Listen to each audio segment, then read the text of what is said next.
Subscribe now.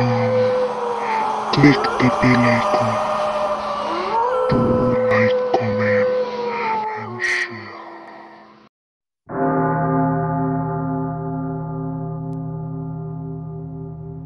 Hello viewers, আমি লামিয়া আপনাদের স্বাগতম জানাচ্ছি লামিয়া স্টোরি ল্যান্ড চ্যানেলে। আমরা আমাদের এই চ্যানেলে সকল ধরনের গল্প, উপন্যাস, সত্য ঘটনা, ছোট গল্প ও বিদেশি গল্পের অনুবাদ দিয়ে থাকি। সকল গল্পগুলো আপনারা চ্যানেলের প্লেলিস্টে পেয়ে যাবেন। তো শ্রোতা বন্ধুরা, শুরু করছি ডার্সি কোটসের লেখা দি হাউস অফ শ্যাডোজ, যার বাংলা অনুদিত নাম ছায়াবাড়ি। আজ পর্ব 38। আর্জেন্টন পরিবারের সবাইকে প্রথম দিন থেকে দেখেই সোফির মনে হয়েছিল এদের পক্ষে অসাধ্য কিছুই নেই। আর পরে দেখেছে তার এই মনে হওয়াটা নিছক ভুল নয়। রোজ কিরকম নির্বিকার ভাবে কাউকে খুন করে দিতে পারে, ওদিকে গ্যারেজ চাচা চোখের সামনে কাউকে মারা যেতে দেখলেও কিরকম নির্বিকার থাকে, আর জোসেফ কিরকম অনায়াসে নিজের জীবনের পরোয়া না করে বিপদের মুখে ঝাঁপ দিয়ে দিতে পারে। নিজে যা ভালো বুঝবে সঙ্গে সঙ্গে সেটাই করবে, কারোর কথা শোনার অপেক্ষায় থাকবে না, সোফিরও না। একা ঘরে নিজের মনেই প্রায় টুকরে কেঁদে উঠল সোফি। না না না, কতক্ষণ হলো জোসেফ গিয়েছে? ওর বেঁচে ফেরার সামান্য সম্ভাবনা আছে কি? রাত এখনো অনেক বাকি। ফায়ার প্লেসে 1 ঘন্টার বেশি হয়নি নতুন করে কাঠ গোঁজা হয়েছে। সোফি জানে এই আশা একটা ক্ষীণ আশা ছাড়া কিছুই নয়। ওই ভয়ঙ্কর অশরীরীর সঙ্গে লড়াই খুব বেশি সময় টিকবে কি? অল্পক্ষণের মধ্যেই এই সমাধান হয়ে যাবার কথা। হয় জোসেফ ওকে ধ্বংস করবে, নয়তো ওটা জোসেফকে। ভাবতে গিয়ে নিজেই 2 চোখ টিপে বুঝে ফেলল সোফি। জোসেফ যদি সফল হতো নিশ্চয়ই ও এতক্ষণে ফিরে আসতো। ভাবতে ভাবতে 2 গাল বেয়ে অশ্রু গড়িয়ে পড়ল সোফি। নিজেকে নিয়ন্ত্রণের চেষ্টা করেও পারল না। বন্যার জলের মতো অশ্রু ঝরতে লাগলো তার 2 চোখ বেয়ে। একদিন আগেও সেই নর্থউড ছেড়ে যাওয়ার জন্য মরিয়া হয়ে উঠেছিল। এই জায়গাটা ছেড়ে যেতে সে যে কোনো মূল্য দিতে প্রস্তুত ছিল। আর আজ যখন তাকে এই চিঠিতে এখান থেকে পালিয়ে যাওয়ার জন্য স্পষ্ট নির্দেশ দেওয়া হয়েছে, তখনই তার আর ইচ্ছে করছে না এখান থেকে চলে যেতে। সামনে দরজা খোলা, কিন্তু তার পা যেন চলছে না। মনে মনে সোফি বলে উঠল, না, এভাবে চলে যাব না আমি। জোসেফকে আমি খুঁজে বের করব। ঘর ছেড়ে বাইরের প্যাসেজওয়েতে এসে দাঁড়ালো সোফি। দেয়ালের গায়ে গায়ে সুদৃশ্য মোমদানিতে মোম জ্বলছে, কিন্তু যতদূর মনে হচ্ছে শুধু এই হলওয়েতেই জ্বলছে মোমগুলো। প্যাসেজওয়ের একেবারে শেষ প্রান্তের পর থেকে শুরু হয়েছে শুধু অন্ধকার আর অন্ধকার, যেন আর ওদিকে কোথাও বাতি জ্বালিয়ে রাখা হয়নি। প্যাসেজওয়ের শেষে একটা গাঢ় একতাল অন্ধকার যেন ওকে গিলে খেতে আসছে। বাড়িটা যেন আজ বড় বেশি নিস্তব্ধ ঠেকছে ওর কাছে। মন থেকে যাবতীয় ভয় আর দুশ্চিন্তা ছেড়ে ফেলে দিয়ে সোফি ঘরে এসে ঢুকল। পায়ে বুট জোড়া গলিয়ে নিল। টেবিলের ওপর রাখা মোমবাতি দানে মোমগুলো জ্বালিয়ে নিল পটাপট করে। নিচের কিচেনে গিয়ে খুঁজলে একটা ছুরি জাতীয় কোনো অস্ত্র পেয়ে যাবে, কিন্তু এখন এত সময় ওর হাতে নেই। এখন এক একটা মুহূর্তেরও দাম আছে ওর কাছে। এখানে যত তাড়াতাড়ি সম্ভব ওকে যা করার করতে হবে। এক হাতে জ্বলন্ত বাতিদানটা ধরে সোফি প্যাসেজওয়ে ধরে ছুটতে লাগল। সে জানে জোসেফ কোথায় গেছে। জোসেফ গিয়েছে ওই লাল দরজাওয়ালার ঘরটার দিকে। ওখানেই থাকে সেই অশরীরী। ওই ঘরই এই আর্জেন্টন ফ্যামিলির সমাধি ক্ষেত্র। ওই দরজার কাছে গেলেই শোনা যায় কিরকম এক ধরনের ফিস ফিস শব্দ। কিন্তু কোন দিকে গেলে পাবে সেই লাল দরজাটা? এতদিনও একা একা এই বাড়িতে চলাফেরা করলে যত্রতত্র চোখের সামনে ভেসে উঠত সেই লাল দরজাটা। এই বাড়িটাই যেন ওকে নিয়ে আসতো মৃত্যু কক্ষের সামনে। কিন্তু আজ যেন খুঁজেই পাওয়া যাচ্ছে না ঘরটাকে। অন্ধকার হলওয়ে আর প্যাসেজওয়েগুলোর মধ্যে অনেকক্ষণ অন্ধের মতো দিশাহীনভাবে ঘুরে বেড়ালো সোফি। উফ, কি অকাট্য নৈঃশব্দতা গোটা বাড়িতে। যেন আজ রাতে এটা বাস্তবিকই একটা মৃত্যুপুরীতে পরিণত হয়েছে, যেখানে জীবিত মানুষ বলতে শুধু সে একা।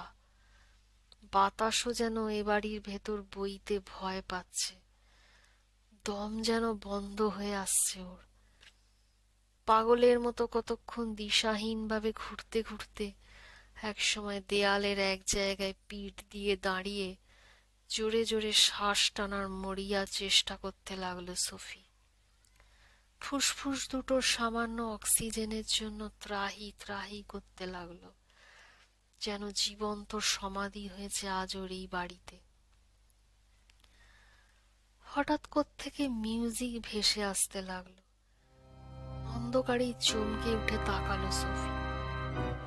ফের সেই পিয়ানোর শব্দ। সেই পিয়ানোর শব্দ বাতাসে ভেসে আসতে লাগলো ওর কানে। দেয়াল ছেড়ে আস্তে আস্তে খাড়া হয়ে দাঁড়ালো সোফি। কান খাড়া করে কিছুক্ষণ পিয়ানোর সুরটা শুনতে শুনতে বুঝতে চেষ্টা করলো এই সুর কোথা থেকে আসছে। কিছুক্ষণ শোনার পর ওর মনে হলো বাড়ির সব দিক থেকে এই আওয়াজ ভেসে আসছে। কোনো নির্দিষ্ট একটা দিক থেকে এই সুর ভেসে আসছে না। নিঃসীম অন্ধকারের মধ্যে সমুদ্রের ঢেউয়ের মতো সেই সুর ছড়িয়ে পড়েছে গোটা ক্যাসেলে। সম্মুখে একটা হাত বাগিয়ে ধরে সোফি আন্দাজে ভর করে একদিকে এগোতে লাগলো পায়ে পায়ে। ক্রমে মিউজিকের সুর ক্রমশ চড়া হয়ে ওর কানে আসতে লাগলো। সোফি অনুভব করলো সে ঠিক দিকেই চলেছে। কতক্ষণ এইভাবে একটানা চলার পর একটা দরজা পড়ল ওর সামনে। অন্ধকারে ততক্ষণে সোফির দৃষ্টি সয়ে এসেছে। সে দেখলো সামনে একটা দরজা। এই দরজাটাকেও আগে কখনো দেখেনি। কি আছে এই দরজার ওপাশে? গভীরভাবে একটা শ্বাস টেনে সোফি দরজার গায়ে মৃদু ধাক্কা দিতেই খুলে গেল দরজাটা ভেতর দিকে। মিউজিকটাও আরো চড়া ঠেকল ওর কানে। বিশাল একটা ঘর, শূন্য, মাঝখানে শুধু একটি পিয়ানো। সেই পিয়ানোর সামনে একটা টুলে চোখ দুটো আধবোজা অবস্থায় মুখটা সামান্য ঝুলিয়ে রেখে বসে রয়েছে রোজ। এক নজরে দেখেই সোফি বুঝল রোজ পুরোপুরি জেগে নেই, যেন কতকটা নিদ্রাচ্ছন্ন সম্মোহিত অবস্থায় রয়েছে সে। দরজা ঠেলে সোফির ঘরে ঢোকা তার উপস্থিতি কোনো কিছুই টের পায়নি সে। একইভাবে পিয়ানোতে তন্ময় সে, শুধু হাত দুটো রিডের ওপর চঞ্চল। রোজের দিকে অনেকক্ষণ বিস্ময় ভরা চোখে চেয়ে রইল সোফি, হতভম্ব সে। তাহলে রোজ রাতে কে পিয়ানো বাজাতো আজ তা ক্লিয়ার হয়ে গেল ওর কাছে। এই রোজ আন্টি তাহলে প্রতি রাতে পিয়ানো বাজায়। সোফি পায়ে পায়ে এগোতে লাগলো রোজ আন্টির দিকে। রোজের অবশ্য সেদিকে ভ্রুক্ষেপ নেই। সে ঘরে সোফির উপস্থিতি টেরই পায়নি। একভাবে বাজিয়ে চলেছে পিয়ানো। চোখ দুটো একই রকম আধ বোঝা, পরনে তার একটা বহুমূল্য গাউন, গলায় মুক্তোর হার এই অন্ধকারেও ঝিলিক দিয়ে দিয়ে উঠছে। একসময় রোজের হাত দুটো স্থির হলো। আদৌ ঘুমন্ত মুখটা সামান্য তুলতেই সোফির মুখোমুখি হয়ে গেল সে। সোফি তখন ওর একেবারে পাশে দাঁড়িয়ে। সোফির চোখে চোখ পড়তেই পিট পিট করে উঠল রোজের চোখের পাতা। সঙ্গে সঙ্গে যেন তন্দ্রাচ্ছন্ন অবস্থা থেকে জেগে উঠল রোজ। নিজের উপর সম্পূর্ণ নিয়ন্ত্রণ ফিরে পেল সে। সোফির দিকে তাকিয়ে একরকম চিবিয়ে চিবিয়ে রোজ আন্টি বলল, এ কি, তুমি এখনো ঘুমোওনি? বোনের ওই জ্যান্ত মৃতদেহগুলোর হাত থেকে সোফি বেঁচে ফিরে আসবে এরকমটা বোধহয় কল্পনা করতে পারেনি রোজ। কিন্তু তবু মনের বিস্ময় মনেই চেপে রেখে সে জোর করে মুখে হাসি টেনে সোফিকে প্রশ্নটা করল। সোফির মনে হলো জোসেফ যে ওকে বাঁচিয়ে সুরক্ষিতভাবে বাড়িতে এনেছে, হয়তো রোজ আন্টি সেটা জানে। ঠিক যেমন করে এই ক্যাসেলে কি কি হয়, কেন হয়, সেই ব্যাপারেও সে যথেষ্ট ওয়াকিবহাল। অদ্ভুত ধরা গলায় সোফি বলে উঠল এবার, আমাকে লাল দরজাটা কোন দিকে আছে দেখিয়ে দিন। সোফির কথার সঙ্গে সঙ্গে রোজের লাল টুকটুকে ঠোঁটের কোণায় একটা কুটিল হিংস্র মধুর হাসি খেলে গেল। টুল ছেড়ে উঠে দাঁড়ালো রোজ। পাথুরে মেঝেতে ওর হিলের খটাখট শব্দ উঠল। রোজের সঙ্গে কথা বলতে সোফির ইচ্ছে করছিল না, কিন্তু এখন ওর জোসেফকে যত তাড়াতাড়ি সম্ভব খুঁজে বের করা দরকার। তাই বাধ্য হয়েই রোজের শরণাপন্ন হতে হয়েছে ওকে। এখন একমাত্র রোজই ওকে ওই লাল দরজাওয়ালা ঘরটা কোন দিকে বলে দিতে পারে। তাহলে জোসেফকে খুঁজে বের করতে সোফির কোনো সমস্যা হবে না। হঠাৎ কপট মধুমাখা গলায় রোজ জিজ্ঞেস করল সোফিকে, আমার ভাতিজা মনে হয় তোমাকে একথা জানিয়েছিল, জানায়নি? সোফিও একই রকম কপট হেসে বলল, নিশ্চয়ই। তারপর মহিলার গায়ে জ্বালা ধরাতে এবার বলল, সরি আন্টি, আমাদের পক্ষে আর একে অপরের থেকে দূরে দূরে থাকা সম্ভব হয়নি। আপনার নির্দেশ অমান্য করেছি আমরা আজ।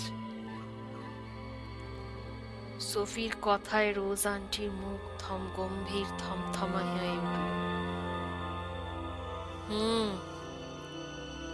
সোফির মাথা থেকে পা পর্যন্ত কুটিল চোখ দুটো বারবার বুলিয়ে নিতে লাগলো, যেন সোফির এই শরীরটাকে সে আর সহ্য করতে পারছে না। তারপর একটা বিদঘুটে হাসি খেলে গেল সেই মহিলার মুখে। বলল, মনে হচ্ছে আমি তোমায় আন্ডার এস্টিমেট করেছি। কি বলতে চাইল রোজ আন্টি এই কথাটার মধ্যে দিয়ে? সোফি একটু অবাক হয়ে তাকালো রোজের মুখের দিকে। এক হাতে লণ্ঠনটা উঠিয়ে নিল এবার রোজ, এমন ভাবে মুখের সামনে তুলে ধরল যাতে ওদিকের প্যাসেজওয়েগুলো পরিষ্কার দেখা যায়। সেদিকে চেয়ে থেকে রোজ বলল, ওই দিকে চলে যাও, ওখানেই অপেক্ষা করে আছে তোমার নিয়তি। সেদিকে পা চালাতে গিয়েও থেমে গেল সোফি। নিজেই নিজেকে হঠাৎ বলল, দাঁড়াও সোফি, জোসেফ কি আদৌ ওই ঘরের দিকে গেছে? এই রোজ আন্টি কি ভাবছে আমি জেনে শুনে গ্রিমলকের কাছে নিজেকে উৎসর্গ করতে চলেছি? সোফির ভাবনার মাঝেই পেছন থেকে রোজ বলে উঠল, রাতে ওদিকে যাওয়াই ভালো। যখন জোসেফ বলে থেমে গিয়ে ইতস্তত করতে লাগলো সে। হ্যাঁ, যখন ও তার পরিবারের কারোর গতিবিধি ওয়াচ করতে পারবে না, কারোর খেয়াল রাখতে পারবে না। কথাটা মুখে আসতে গিয়েও আসলো না সোফি। ওর মনে হলো এই মহিলাকে কি এটা এখন বলা উচিত? না, জোসেফ বলেছে আপাতত সবকিছুই এখন সিক্রেট থাকুক। সোফির কানের কাছে এবার মুখ এনে রোজ আন্টি বলল, তুমি ঠিক সময় বেছে নিয়েছো। এমন ভাবে চিবিয়ে চিবিয়ে কথাগুলো বলল রোজ যে সোফির গায়ের রোম খাড়া হয়ে উঠল। হাতের লণ্ঠনটা উঁচু করে তুলে ধরে রোজ অদ্ভুত হিসহিসে গলায় বলতে লাগলো, আমার কথা শোনো, যদি তুমি এ বাড়ির সঙ্গে লড়াইয়ে নামতে চাও, কোনো লাভ হবে না তোমার বা এ বাড়ির কারুর। টিকতে পারবে না তুমি।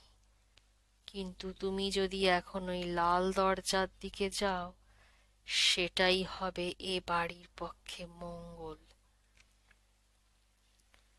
ওরা পায়ে পায়ে প্যাসেজ হয়ে ধরে এগোচ্ছিল, রোজ আগে আগে, সোফি তার পেছনে। হঠাৎ থেমে গেল রোজ। সোফি দেখলো ওদের সামনে একটা কালো হলওয়ে। রোজের হাতের লণ্ঠনের ক্ষীণ আলোয় হলওয়ের একেবারে শেষ প্রান্তে দেখা যাচ্ছে সেই গাঢ় লাল রঙে রাঙানো সেই বিশাল দরজাটা।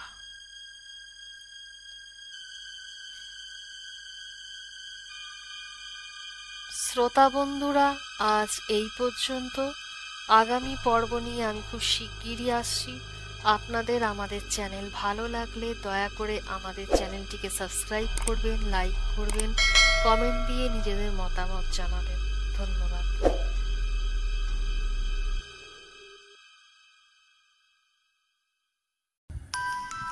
গল্পটি শোনার জন্য আপনাদের সবাইকে অসংখ্য ধন্যবাদ। পরবর্তী পর্ব পেতে অবশ্যই আমাদের চ্যানেলটি সাবস্ক্রাইব করুন এবং বেল আইকনটি ক্লিক করুন। গল্পটি ভালো লাগলে অবশ্যই ভিডিওটিতে লাইক ও কমেন্ট করে জানাবেন। শুভরাত্রি।